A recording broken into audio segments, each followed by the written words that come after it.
Welcome to another montage. I'm here not to do what's comfortable, but to do what's necessary.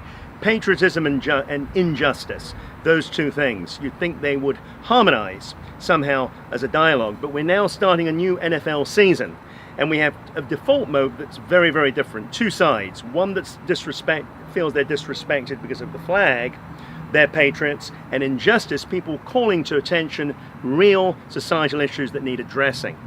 We have Jerry Jones, who's the owner of the Dallas Cowboys. He stood up recently and said, "My boys are going to stand, they're not going to stay in the locker room." That is to quell a demonstration that every time we get an African American demonstration in America, it's assumed as though it's disrespecting the flag. But at the same time, it's raising an issue that's there. We need to go beyond narratives that simply perpetuate a norm, a social matrix that exists. We need to realize it's great to be a patriot, but at the same time, if people have injustice causes, we need to hear those, not quell them in the noise of a default mode. And that is exactly what's happening. It's perpetuating. Every time this happens, it just continues. They've disrespected the flag, and they're calling for injustice. Colin Kaepernick, as you may know the name, I've mentioned him many times before, he stood up for injustice and used his platform for mass attention. If he was a barista in Starbucks, he would have used that, but it so happened that was his only platform. It was not about the flag. He loves America. It's about people, it's about injustice, and it's about bringing that to people's attention. The reason why we have to do that is there is a default mode of "I'm a patriot and how dare you disrespect the flag."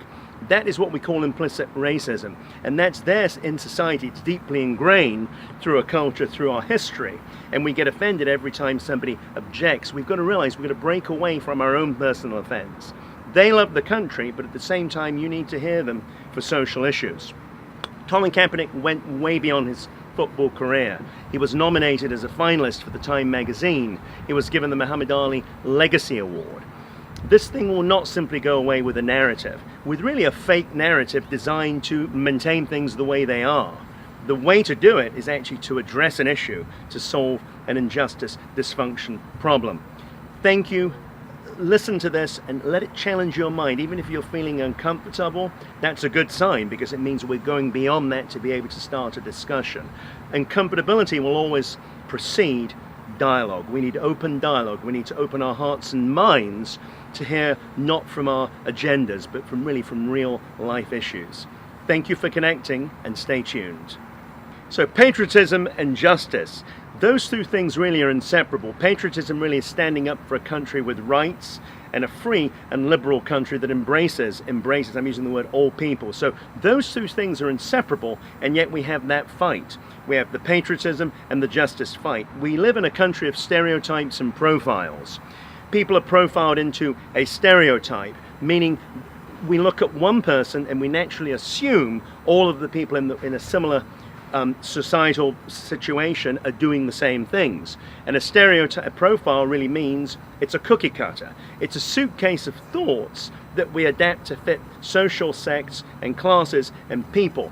And we need that suitcase to be right, because in humanity we need to be always right. So we reference our thoughts, our current experiences, off that suitcase, and we draw from them. And I'll give you an example. About 6 to 8 months ago, I was doing actually some writing for my church ministry. I was walking to my car. I was surrounded by about 6 cars and 12 armed policemen. They literally dragged me out of the car, wouldn't talk to me for about an hour until they ransacked everything. And I said, what now can you tell me?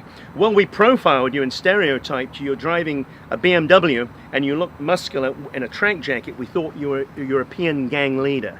A friend of mine, an activist, Gerald Giggs, said to me, "Welcome to being African American." They live like that all the time, because the profile that's on a racist framework is put upon them. They cannot possibly have that car because they're African American. It's a cookie cutter from a suitcase, a preconceived idea that's basically dated and not right, because it can only be from the conditioned mind that we're doing it. It's dangerous, because I could have almost lost my life with that. They told me I didn't come out straight away, so they could have shot me. Lives are being lost through profiles and stereotypes. We need to reframe it and have open dialogue to challenge your thoughts, the way you see yourself and the way you see people. Thank you for listening. there will be more. Societal dysfunction isn't really an African American problem or a white problem. It's actually a people problem. It affects all people. And I'll be very honest with you, I'm the white face in this situation. It needs to be people from all, basically a collaborative collective with a vision. That's really what I'm bringing to you today.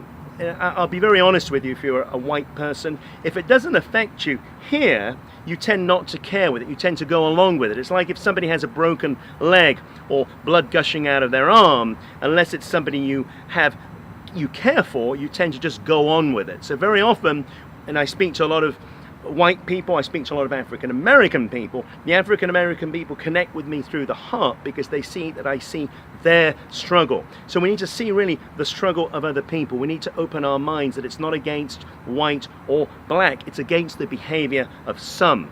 We need to stop taking things personally and actually get down and dirty in a dialogue.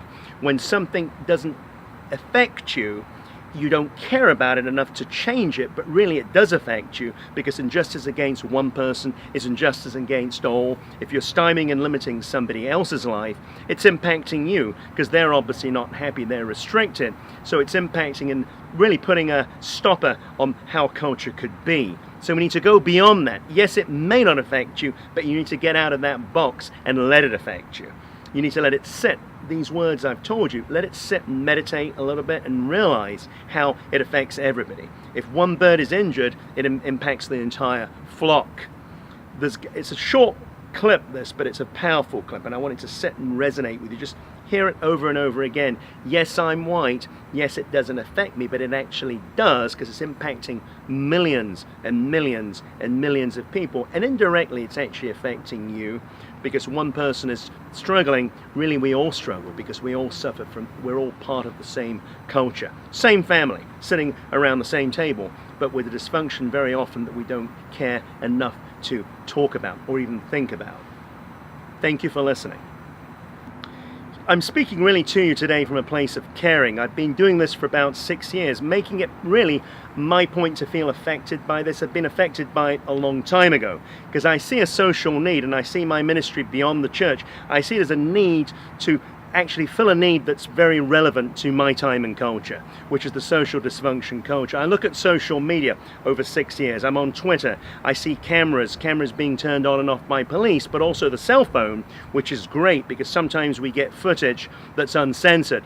Things have been going on in Atlanta that you may not know. I make it my business because it's obviously part of my life purpose. In Atlanta recently, there was a car chase.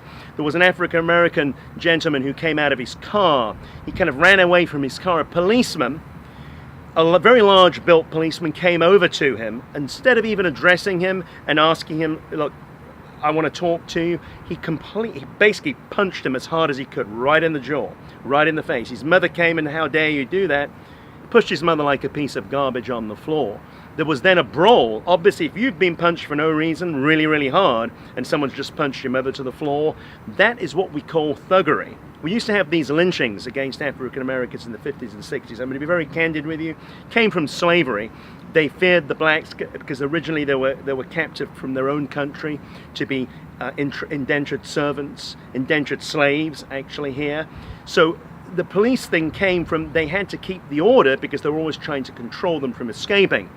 A mentality, as you know, is something you hear and learn from. You don't learn it when you come out of the womb. It's something you hear from your education, from culture, from other people. And we're looking at this situation about police, just a whole bunch of them came and completely brutalized this guy. That is what we call a thug in a badge. I'm going to be real honest with you.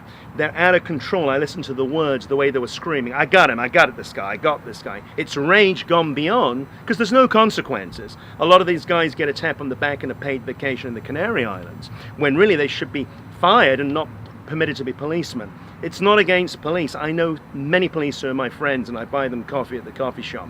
It's against the behavior of some who have a malicious intent. Maybe they've been harmed in their childhood, and that's why they take a job of control. I'm a psychologist as well, so I'm speaking into that. All of the behavior we're doing in the present has been through some kind of dysfunction from before. Either information we've learned about people, and in this case it could be African Americans, or if we've been abused, we take a job of power, a gun and a badge. It needs to be called what it is. I can be a thug in a police uniform.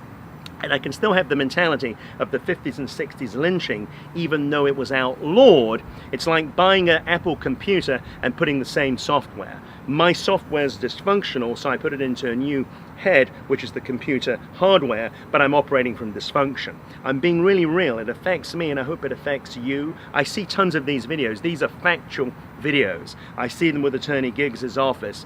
I see them on other activists. And that's where really the blessing of electronic computers and phones are. Things that were kept under the carpet, because they've always been there. This is not new news. This is 1950s and 60s news and even beyond. It's become more relevant because we can see it. I've been seeing this for 6 years, and I'm trying to just really get you out of your box. You may not know about these things, but they're very real, and they need to be called what they are. There needs to be hiring reforms, mental screening reforms for policemen, consequences for what they are. If I'm a thug in a badge, then I'm a thug in a badge. If I shoot somebody unarmed, then I need to go to jail. It's not against police, by the way. It's actually going to improve police. The excellence of police is there. There are many excellent, but the bad ones actually make it bad for you if you're a good policeman listening.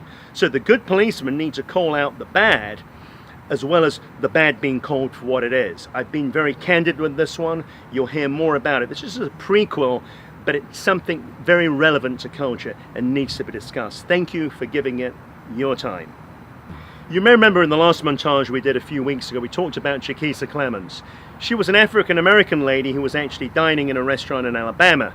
She was asked to pay for cutlery. She then objected and asked to have the manager's card. Next thing she knew, the staff had called up police. 3 big white guys came in on the offensive, because they prejudged it. On the offensive, they saw her. They dragged her to the ground, wrestled her, her clothes started being disheveled. They even swore at her, "I'm going to break your arm." And they used a swear word before that. Now, about a month later, she appeared in court.